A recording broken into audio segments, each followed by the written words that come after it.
তাহলে আমরা বলছিলাম যে 9.7 এর অঙ্কগুলো হলো কি পূর্বের ডিফারেনশিয়াল গুলো করতে হবে, সবগুলো পূর্বের ডিফারেনশিয়ালই, তবে নতুন হলো ডিফারেনশিয়ালের মাধ্যমে সমীকরণ তৈরি করা, আর কোনো কিছু না।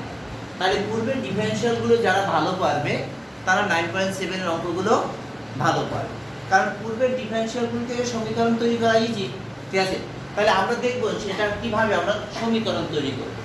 তাহলে এখানে দেখো একটু খেয়াল করো, আমরা জানি একবার ডিফারেনশিয়াল মানে হলো ডিভাইড, মানে x এর সাপেক্ষে যদি আমরা y এর উপরে ডিফারেনশিয়াল করি তাহলে একবার ডিফারেনশিয়াল হলো dy বাই dx, রাইট?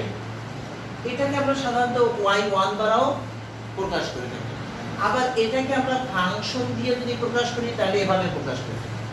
কথাটা বোঝা যাচ্ছে? এটা দ্বারা একবার ডিফারেনশিয়ালকে বোঝায়, এটা দ্বারাও একবার ডিফারেনশিয়ালকে বোঝায়, এটা দ্বারাও একবার ডিফারেনশিয়ালকে বোঝায়। যদি ফাংশন দেওয়া থাকে, ফাংশন x দেওয়া থাকে, একবার ডিফারেনশিয়াল মানে ফাংশন প্রাইম x, আর যদি শুধু y দেওয়া থাকে বা y1 এভাবে করে চিহ্নিত করা থাকে তাহলে y1 দ্বারা আমরা একবার ডিফারেনশিয়ালকে বুঝবো, আর যদি এভাবে ডাইরেক্ট দেওয়া থাকে dy বাই dx তাহলে সেটাকেও একবার ডিফারেনশিয়াল করা বোঝায়। কথাটা ক্লিয়ার? এখন এখানে দেখো, তাহলে দুইবার ডিফারেনশিয়াল যদি করা হয় তাহলে dy বাই dx, ঠিক আছে, এটাকে আমরা দুইবার ডিফারেনশিয়াল করি। তাহলে এটা দুইবার ডিফারেনশিয়াল করলে দেখো এখানে এই d গুণ হবে d স্কয়ার y, কারণ আমরা জানি d আলাদা সংখ্যা, y আলাদা সংখ্যা, আর dx একটি সংখ্যা dx। তাহলে এটাকে বোঝায় দুইবার ডিফারেনশিয়াল, এটাকে বোঝায় দুইবার ডিফারেনশিয়াল। কথাটা বোঝা যাচ্ছে? আবার যদি আমরা এভাবে লিখি, দেখো d cube y by dx cube, এটাকে আমরা তিনবার ডিফারেনশিয়াল বুঝি, এটাকে আমরা তিনবার ডিফারেনশিয়াল বুঝি, এটাকে আমরা তিনবার ডিফারেনশিয়াল। তাহলে এভাবে 4 থাকলে 4 বার ডিফারেনশিয়াল, এখানে 4 থাকলে 4 বার, এখানে 4 থাকলে 4 বার। এভাবে আমরা ডিফারেনশিয়াল গুলি সাধারণত বুঝতে পারি। y x7, এখন এটার একবার ডিফারেনশিয়াল করব। ওরা বলছে কি, দেখো কি বের করতে বলছে, d cube y by dx cube. তাহলে এটা দ্বারা আমরা কি বুঝতে পারি, কয়বার ডিফারেনশিয়াল হবে? 3 বার। আমরা দেখেই বুঝতে পারি যে এটাকে 3 বার ডিফারেনশিয়াল করতে হবে। তাহলে আমরা দেখো এটাকে আমরা কি লিখতে পারি, dy বাই dx, x এর সাপেক্ষে y এর ডিফারেনশিয়াল কত আসবে, 7x 6, একবার ডিফারেনশিয়াল হলো। আবার আমরা ডিফারেনশিয়াল করি, দেখো আবার ডিফারেনশিয়াল করলাম, তাহলে কত আসে, এই 7 এর মানে 7 থাকবে, এটাকে আমরা এই পাশে নিয়ে আসি 5, তাহলে এখানে কত আসে দেখো, d square y by ds square is equal to 42x5। আরেকবার ডিফারেনশিয়াল করো, আবার ডিফারেনশিয়াল করো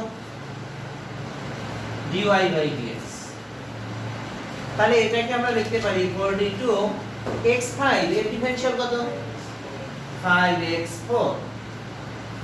তাহলে এখানে দেখো কি আসে, এটাকে আবার ডিফারেনশিয়াল করলে কত আসে দেখো, d square y by ds square,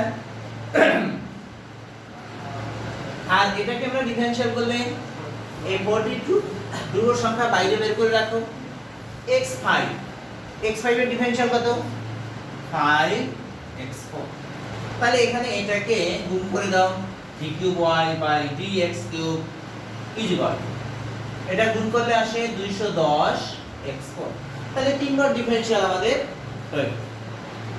এবার যদি 4 বার ডিফারেনশিয়াল করতে বলি, ঠিক এটাকে আবার আমরা 4 বার ডিফারেনশিয়াল করব, d by dx d cube y by dx cube সমান সমান 210, দুটো সংখ্যা বাইরে বের করে রাখো, x4 এর ডিফারেনশিয়াল 4x কিউব, তাহলে এটা d4y dx4 is equal 840x cube.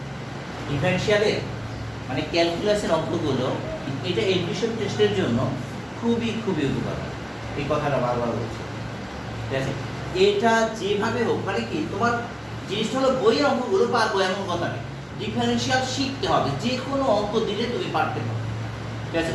এই ধরনের প্রিপারেশনটা জেনে থাকে ডিফারেন্সিয়াল ইন্টিগ্রেশনের উপর, কারণ ডিফারেন্সিয়াল পারলে ইন্টিগ্রেশন পারবা, কারণ এরা দুই ভাই বোন, সম্পর্ক খুবই গভীর। দেখো y is equal to sin x, তোমাকে বের করতে বলছে, দেখো এটা থেকে সমীকরণ তৈরি করতে বলছে y4 minus y is equal to 0। তাহলে এখানে দেখো y is equal to sin x, এটা দিয়ে সমীকরণ তৈরি করতে বলছে y4 minus y is equal to 0। তাহলে এইখানে দেখো খেয়াল করো, এই সমীকরণটা আমরা কিভাবে তৈরি করব? তাহলে কয়বার ডিফারেন্সিয়াল করতে হবে? 4 বার। তাহলে এটা দেখেই আমরা বুঝতে পারছি যে এখানে 4 বার ডিফারেন্সিয়াল করতে হবে। তাহলে এবার দেখো এটাকে dy by dx মানে কি, একবার ডিফারেন্সিয়াল করলে কত আসে? sin x এর ডিফারেন্সিয়াল cos x, আবার দুইবার ডিফারেন্সিয়াল, দেখো cos x এর ডিফারেন্সিয়াল কত? মাইনাস sin x, আবার তিনবার ডিফারেন্সিয়াল মাইনাস sin x এর ডিফারেন্সিয়াল কত? মাইনাস cos x, চারবার ডিফারেন্সিয়াল মাইনাস cos x এর ডিফারেন্সিয়াল কত? Minus sin x। তাহলে কত আসে? y4 মাইনাসে মাইনাসে প্লাস, আর sin x সমান সমান আমরা কত পাইছিলাম? sin x সমান আবার কত দিছিল? y। বাস দেখো y4 minus y is equal to 0, তাহলে প্রমাণিত হয়ে গেল। দেখো কত ইজি জিনিস। তাহলে এভাবে সমীকরণ গঠন করতে হবে। ডিফারেন্সিয়াল কিন্তু আগেরগুলোই, দেখো ডিফারেন্সিয়াল আগেরগুলো কিন্তু সমীকরণ তৈরি করে। তাহলে এখানে দেখো এই অঙ্কটা থেকে এই সমীকরণটা তৈরি করতে হবে। তবে আরো একটা কথা মনে রাখো যে এই সমীকরণগুলো দুই ভাবে প্রমাণ করা যায়। এই সমীকরণগুলো যদি এভাবে অঙ্ক দেওয়া থাকে তাহলে এই সমীকরণগুলো কয়ভাবে প্রমাণ করা যায়? দুই ভাবে। যেমন আমি সরাসরি সমীকরণটা প্রমাণ করতে পারি, অথবা এখান থেকে y2 y1 এর মান বের করে left hand side right hand side সমান করে অঙ্কটা করতে পারি। কথাটা বোঝা গেছে? তাহলে আমরা এই অঙ্কটা দুই ভাবে, আমরা সরাসরি প্রমাণ করে যাই, আবার দুই একটা যেটা সরাসরি প্রমাণ করা কষ্টকর সেটা left hand side right hand side ব্যবহার করি। কথাটা বোঝা গেছে? তাহলে এখানে দেখি আমরা একবার ডিফারেন্সিয়াল মানে কত? y1 is equal to tan x এর ডিফারেন্সিয়াল কত? sec square x। এবার আসি আমরা আবার ডিফারেন্সিয়াল করি, তাহলে y2 sec square x এর ডিফারেন্সিয়াল কত? এখানে কয়টা পার্ট দেখো, এখানে কয়টা পার্ট? তিনটা পার্ট। কয়টা পার্ট? তিনটা। প্রথমে স্কয়ার, তারপরে sec x, তারপরে x। কয়টা অংশ? তিনটা অংশ। প্রথমে স্কয়ারের, তারপরে sec x এর, তারপরে x এর। তাহলে এই তিনটা অংশের যদি একটা অঙ্কের মধ্যে তিনটা অংশ থাকে তাহলে ডিফারেন্সিয়াল করতে হবে কয়বার? তিনবারই ডিফারেন্সিয়াল করতে হবে। কিভাবে দেখো? স্কয়ারের ডিফারেন্সিয়াল করতে হবে। স্কয়ার ডিফারেন্সিয়াল কি? 2x মানে 2 sec x। এবার স্কয়ারের অবস্থা শেষ। এবার sec x এর ডিফারেন্সিয়াল কত? sec x tan x, sec x tan x। আবার x এর ডিফারেন্সিয়াল কত? 1। হ্যাঁ, x এর ডিফারেন্সিয়াল আমরা সাধারণত দেখাই না। কেন দেখাই না? হ্যাঁ, ওই যে বলছি x এর ডিফারেন্সিয়ালটা আমরা দেখাই না। কেন দেখাই না? কারণ x এর ডিফারেন্সিয়াল 1 আসে, এর জন্য আমরা এখানে। কিন্তু যদি এখানে s স্কয়ার থাকতো তাহলে কিন্তু আমার এই x কিউবের ডিফারেন্সিয়াল ঠিকই করতে হবে। কথা বোঝা যাচ্ছে? এর জন্য আমরা এই অপশনটা। তাহলে এখানে দেখো এবার কি আসলো দেখো, y2 is equal to 2 sec x গুণ করলে কত আসে? sec square x আর এই tan x। বোঝা গেছে? এবার আসি y2 is equal to 2 tan x sec square x এর সূত্র কি? 1 plus tan square x। এবার দেখো 2 tan x সমান সমান কত আছে? y 1 plus y square. দেখো তো প্রমাণ হয়ে গেছে কিনা? কঠিন লাগতেছে? তাহলে পূর্বের ডিফারেনশিয়াল যদি না পারো তাহলে এটি করা সম্ভব। তাহলে 1 মাইনাস sin x এর হোল স্কয়ার। তাহলে এটা থেকে এটা প্রমাণ করব আমরা কিভাবে দেখি।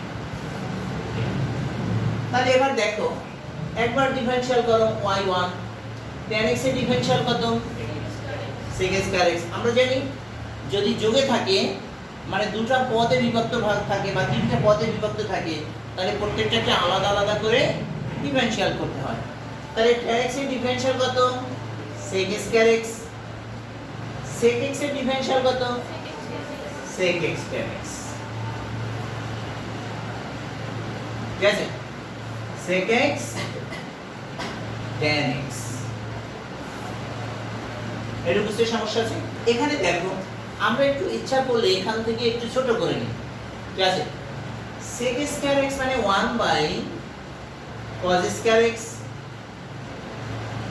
এখানে দেখো sec x সমান সমান আমরা কি বলতে পারি 1 by cos x sin x by cos। Right? এবার এখানে লসাগু করে দাও cos স্কয়ার x, তাহলে উপরে থাকে 1 plus sin x। cos square x এর সূত্র কি 1 minus sin square, 1 minus sin square আর 1 প্লাস sin x।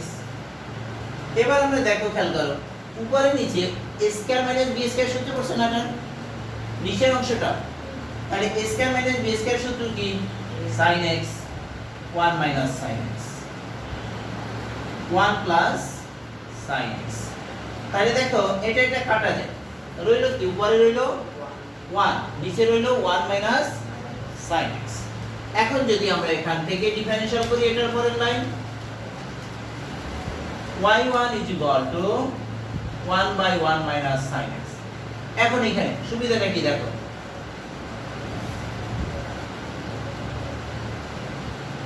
ভাগের সূত্র বলে গেল।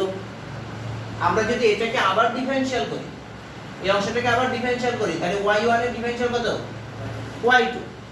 তাহলে এটার সাথে এটা কিসে আছে ভাগের সূত্র কি হরের স্কয়ার হবে হরের স্কয়ার এবং নিচের সংখ্যাটা স্থির থাকবে মানে হরটা স্থির থাকবে এই 1 এর ডিফারেনশিয়াল হবে। আবার 1 স্থির থাকবে 1 মাইনাস sin x এর ডিফারেনশিয়াল হবে। এবার দেখো খেয়াল করো 1 মাইনাস sin x এর হোল স্কয়ার। এখানে দেখো আমরা জানি x এর সাপেক্ষে যে কোনো ধ্রুব সংখ্যার ডিফারেনশিয়াল কত 0। তাহলে এটা শূন্য হয়ে যায় সম্পূর্ণটা, তাহলে এটা বাদ। এবার হলো মাইনাস এখানে দেখো 1 এর ডিফারেনশিয়াল 0 কারণ এখানে দুটো পদ আছে 1 এর differential 0 minus sin x, minus sin x এর ডিফারেনশিয়াল কত মাইনাস cos x। মাইনাস এ মাইনাস এ plus cos x 1 minus sin x এর হোল স্কয়ার। বলো